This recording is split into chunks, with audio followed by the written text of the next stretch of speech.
Så har vi lige været ude ved Autohuset Vestergaard og hente bilen. Så nu glæder vi os bare til at komme ud og køre en masse og lave nogle sjove videoer.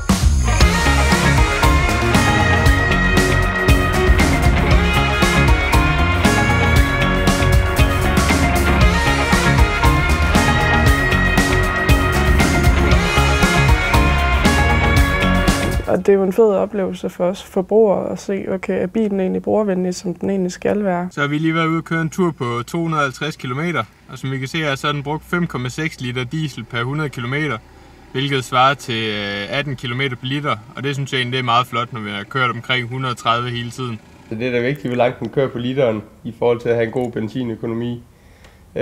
For jo længere den kører, jo billigere bliver det i sidste ende jo. Ja. Og det er jo også det, man gerne vil, når man kører en ny bil, at kunne spare nogle penge på brændstoffen. Og lægge mærke til, hvad er det egentlig, man gerne selv vil have udstyr i sin bil. Om er der noget, man kan undvære i forhold til prisen på bilen, og er der noget, man tænker, der virkelig mangler, eller... Man sidder super godt i den her bil.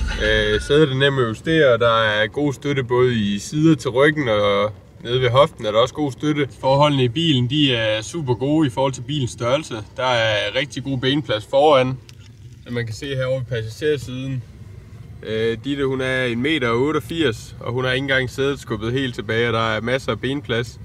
Det samme er der bagved, når hun sidder, hvor hun sidder.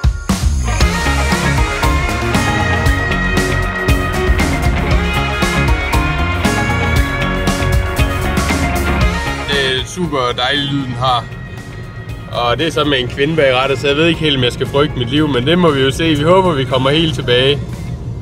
Og vi får lige et lille smil her. Ja, det er godt. Nyd det. Det er en fed oplevelse. Det der med, at de giver en lov til at prøve bilen i så lang tid. Du bliver sådan, ja, man føler lidt, det er ens egen, og man passer godt på den, og nyder, at man kører ind, og den er lækker at køre i, så ja, bare nyd det.